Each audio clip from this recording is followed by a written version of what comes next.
Aziz hamkorlar, ko'pchilik menga gepatit A, B, C, ya'ni jigar kasalliklariga qaysi batlarni bersak bo'ladi deyapti. Jigar kasalliklariga Gripreshi, Moringa jigari yaxshi tozalab beradi.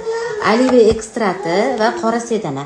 Mana shu 4 talasini bersanglar jigari yaxshi tozalaydi. Agar qurbi yetmasa shu uchalasini bersanglar bo'ladi yoki bo'lmasam mana shu ikkitasini bersanglar bo'ladi. Iloji boricha 4 tasini bersanglar jigari zo'r tozalab beradi. Bular bu batlarni hammasini ichganida ko'proq iliq suv bilan ichishlar kerak, chunki suv transport vazifasini bajaradi. Bular hammasi hujayra darajasida tozalab, hujayralarning oziqasi bo'lgani uchun qancha ko'p iliq suv ichsanglar, shuncha ko'p hujayralarga yetkazib beradi bu ichgan badiylarni. Oliva ekstraktini 10 kiloga 1 tomchi, 70 kilo bo'lsa 7 tomchi, 100 kilo bo'lsa 10 tomchi bersanglar bo'ladi.